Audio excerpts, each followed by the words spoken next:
Guys, we are back for another Dokkan battle video. Fun time, tier list time, everyone's favorite. We can take a look at what are the strongest DOKKANFEST TURs on the list here. Definitely getting pretty interesting, right? Because there's now been enough releases this year that some characters, like Golden Week characters, might not be on here. Ginyu has fallen very far, right? Like, the 200% leader skill meta has certainly changed things in a pretty substantial way this year. So let's go ahead and jump in. This update, of course, is the new DOKKANFEST Yamcha, who is very good. I do actually like the Yamcha quite a bit. All right, let's start with number 10. We have Tech Ultimate Gohan on here. I just would feel wrong not including him. I could just see myself perennially keeping this guy at 10 for a while. I don't know. I'm sorry. This guy, he's just so easy to use, and he does so much. That's it, right? Like, people could say that his damage is not the craziest. That's fine. You have other do you think Gamma 2 does good damage, right? Like, a bunch of these characters, like Kid Goku, is Kid Goku putting up big numbers? The answer is yes, he does, right? Like, you can get your damage from other sources. What Tech Gohan is doing, this guard plus stacking, this is needed. You need characters like this against these really, really big fights. So Tech Gohan definitely deserves to be on here. We'll see. The next TUR would be the end of the month. Will Gohan be off of this list? Gohan might not be on the tier list there should be a dual Dokkan Fest at the end of the month. Gohan probably will fall off there. We'll see. We'll see what happens. So at number 9, I actually have Pan. Now, Pan is good. But Pan certainly is not holding up with sort of, I don't know, do I want to call it like post-Worldwide Download Celebration power creep? Maybe, sort of. Not the same thing as the 7th anniversary, because that was like a huge jump and the game changed and 200% leader skills and all this. But Pan certainly has got way more flaws, issues with her being, like, I think a really great unit compared to many of the characters that have released since the Worldwide Download Celebration and after, right? Pan has a couple of flaws. The number one flaw with her is that, like, okay, so if you look at her kit, right? Like, she's able to hugely stack her attack, which makes her active skill hit like a nuclear missile right here. I think Pan might have the most damaging active skill in the game, actually. But, there's some factors in it. How many super attacks she's doing does matter. Pan can triple super attack, right, if you have a GT hero, Goku, Trunks, or Giru in the same turn. The thing with this Pan is how good she is, like, you're using this character at this point only if you're using the active skill, pretty much. I would not even run her unless I'm going for her active skill, right? Like, I could just say this. I did actually use Pan in my no item run against Broly with Yamcha's team. I did. Because Pan's active skill can really be a game changer against either AJL Broly. You can wipe him out very fast. Or against AoE Broly. She can wipe him out very fast. Because her active skill is ridiculous, right? But the problem for Pan is that GT Goku is just so weak. There's very few fights where I'm comfortable using a lot of the GT Gokus. There's just better options. And if you're not getting the active skill with Pan, she pretty much sucks. Like, she doesn't suck, but she sucks, if that's okay to say, right? Because, like, 50% damage reduction is super good, but they really destroyed her. This should have been 50% damage reduction as the first attacker in the turn. I would have no problem with Pan whatsoever, I think, if it was simply just that, right? Like, just like Vegeta and Trunks have to guard. I mean, well, Vegeta and Trunks, their guard is, 5 turns anyway, but then after that, they have to be in slot 1 to guard. If Pan just simply had her damage reduction in slot 1, it would age her out probably fast. But it would, I mean, she's still going to age out anyway because of this. But regardless, she would be a lot better. It's like, I don't know, if people don't actually play the game or what, but it's very common to put Pan in slot 1, she super attacks, and then she gets hit with a super attack right after, and you're dead, right? Like, typically, it's like, once you start getting to bosses like, AoE Broly level, it's really bad for Pan. She's going to start taking a lot of damage. Pan is good, but like there's just flaws and issues that I just don't. I like a lot of the characters above Pan as better.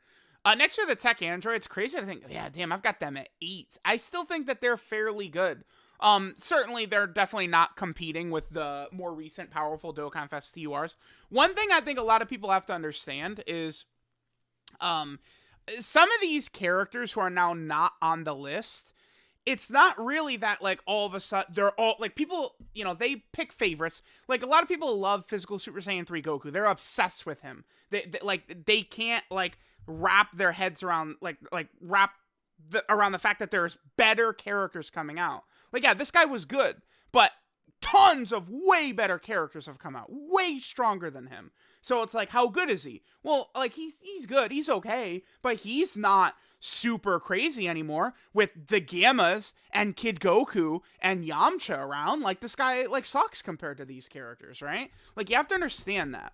It's as time goes on and more new characters come out, like, it's a gacha game. These characters are not invincible gods forever, right? Tech Gohan is a mistake, and we can clearly know that he was an unintended mistake because of the way they treat guard characters after Tech Gohan. The best unit in the game, the number one strongest character in the game right now, Vegeta and Trunks, have conditional guard, right? Because of Tech Gohan, right? Even Carnival Goku, to an extent, has conditional guard, but I mean, his is, it's not a bad condition, right? It's just to help him get his revive. It's not really an issue for him, but whatever. The androids are good, right? Like, they could put up a lot of damage. They could, defend reasonably well, depending upon how many orbs they get. I think that the androids work reasonably well with the Gammas, which is one thing that's a strength for them. I just think that some other characters have been helped a little bit more. We could actually grab the next character on the list right here, Majin Vegeta. I was looking at it, and I feel comfortable sliding Majin Vegeta above the tech androids now. Majin Vegeta, to me, he just works way too good with Vegeta and Trunks, right? The combo of Majin Vegeta this is where it gets really disgusting, right? Majin Vegeta, you're below 88% HP. Majin Vegeta will create in orbs, and then Vegeta and Trunks, a stacking, guarding, defensive juggernaut character, is then massively healing with these in orbs. Just a busted rotation. This guy is really strong defensively, right? Him being great, though, it's because, again, the Trunks character in the game is currently the best in the game, right? I do think Vegeta and Trunks are better than Carnival Goku. They do what Carnival Goku is good at, Vegeta and Trunks do better, right? So I like Vegeta and Trunks above him, and this character just works so well with Vegeta and Trunks, man. It's really good. Androids, one other thing to keep in mind with them, their active skill, they have one of the strongest active skills in the game. These Ghost Usher abilities are so good in these super powerful fights, right? This is an ability that's going to make the androids interesting for probably years to come, as kind of like a trump card character with this active skill, right?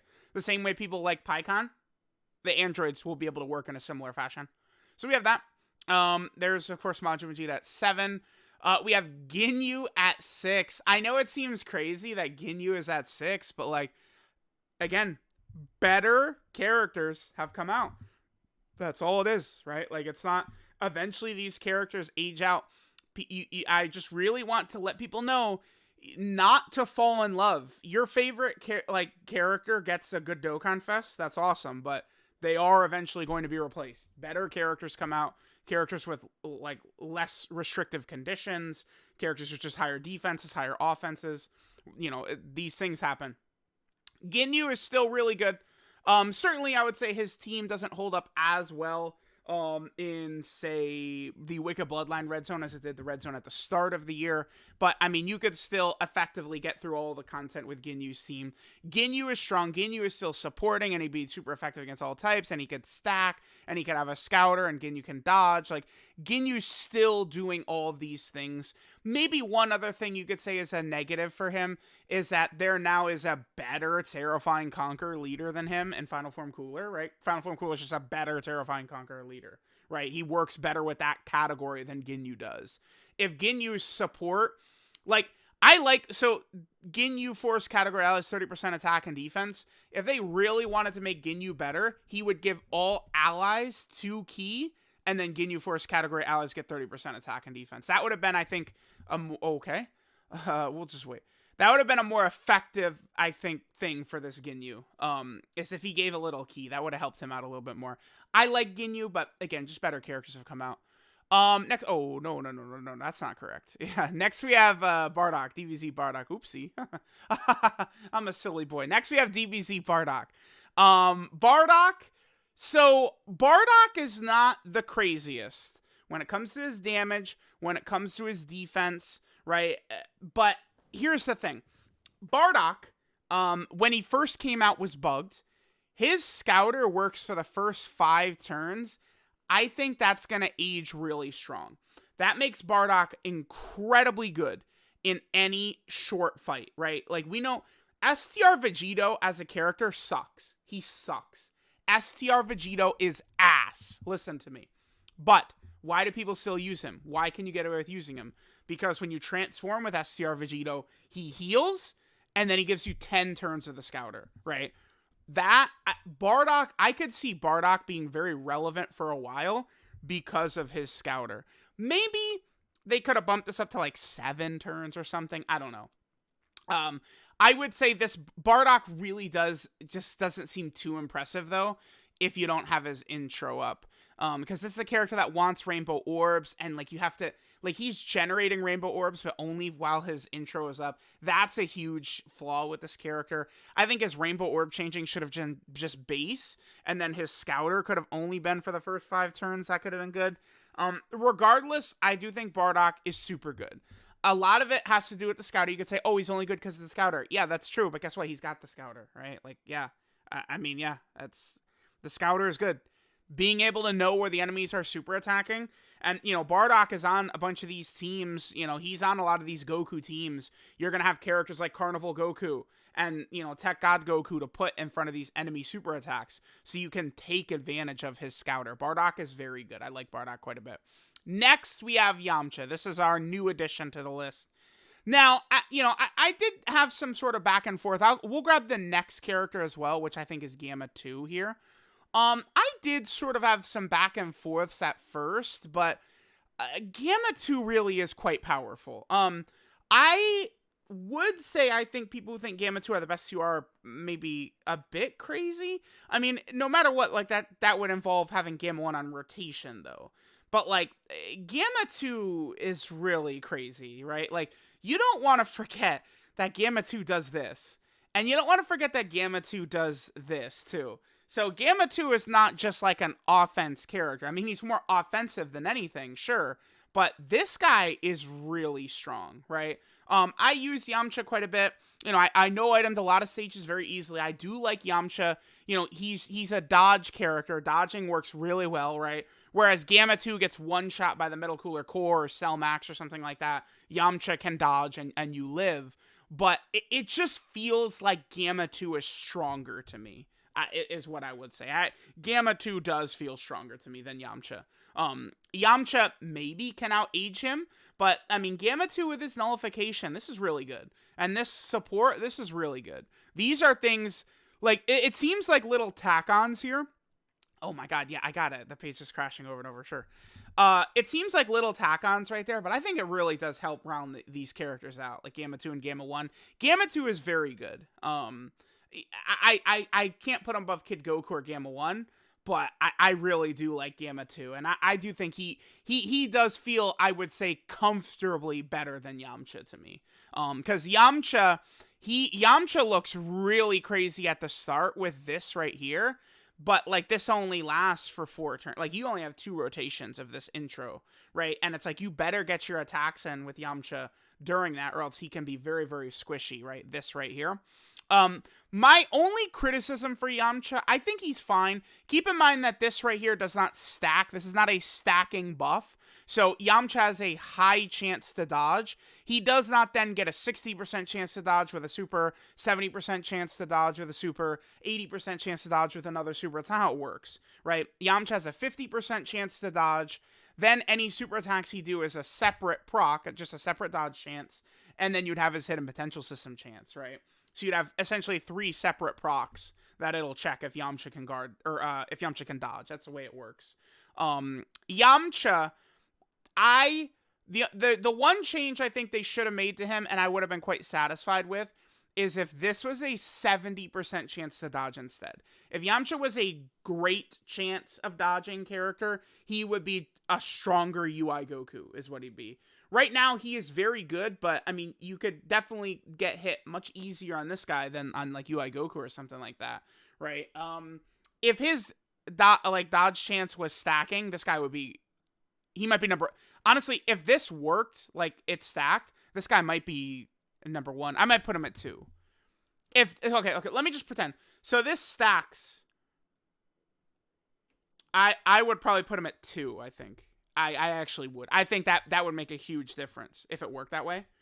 Because then it's like if Yamcha doubles supers, I mean, he's getting really nasty. 70% chance to dodge is not something to, turn your nose up at. Another way they could have made him quite a bit better is if he just got 30% defense right here. Simple change that would drastically improve him. This guy would be double-digit tanking all of the tough bosses if he just had 30% defense right here.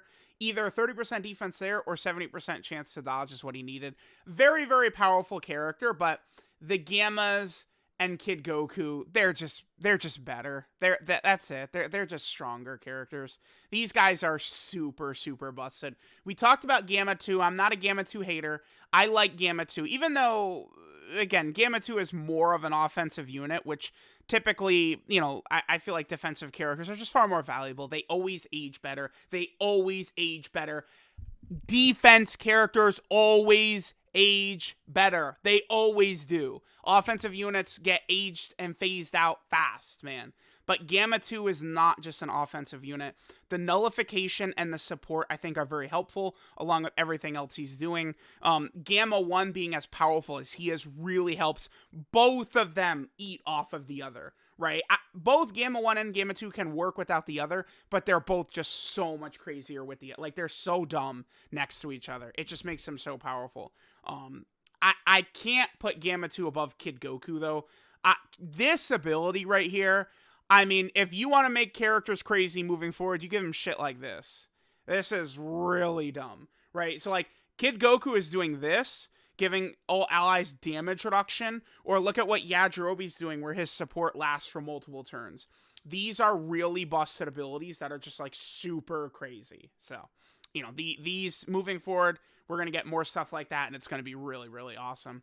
So, there we go. Yeah, Gamma 1, by the way, is just a ridiculous defensive character. He is crazy. Very, very powerful. He could do really...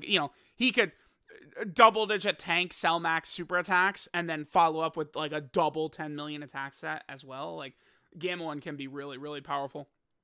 So, this is what we got right here. Let's take a look at... So, I did it by tiers. Yeah, I was actually struggling. Do I put Yamcha in Z, or do I put him in S+?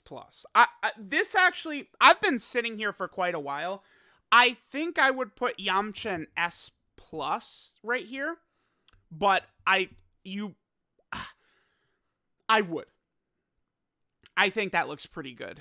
Majin Vegeta, of course, I moved him above the androids. This is the last one I did, so this is November. Oh, this is exactly a month ago. Okay. So there's 2 changes. I slid Majin Vegeta above the androids, and then Yamcha just fit in right at 4. Those are the 2 changes. Okay. And then Goku and Gohan were pushed off. Yeah. I do... Majin Vegeta, I use him so much. I do feel a bit more comfortable with him. Honestly, the next... You could probably talk me into moving Majin Vegeta above Ginyu, too. You probably could. You could probably talk me into that. I just think that Vegeta and Trunks are too good. The trio of the best units in the game right now, Vegeta and Trunks, Carnival Goku, Final Form Cooler, are too good. And characters who bring out their full strengths, like, you give them extra points. Like, that really matters, right? Majin Vegeta is a character like that, right? LR Golden Frieza, right? Helps Final Form Cooler a lot. Easy SCR Cooler helps Final Form Cooler a lot, right? Like, Tech God Goku really helps Carnival Goku, or stuff like that. You guys get what I'm saying. So, yeah, that looks good. Here, of course, these are the 2022 200% leaders that have fallen off. Goku and Gohan, the Resurrection F Blues, AGL Cell. The Resurrection F Blues, such a disappointment. I mean, Raditz, again, is the worst character ever released. No doubt about that. But the ROF Blues, they should have been better, right? Like, they could have made them a bit better. To me, the problem is Vegeta. Like, Vegeta could have been strong. I think Goku's fine. Vegeta could have and should have been stronger. So, let me know what you guys think of the top 10 Dokkan Fest TURs for December. There should be I can't say for sure, but there should be a TUR Dual Dokkan Fest at the end of the month. I presumably Beast Gohan, and then either Orange Piccolo or Cell Max is who I would assume it's going to be, but, you know, it could be something else. We will see what's going to happen, right? So let me know what you guys think. Thanks for watching, and I will catch you guys next time.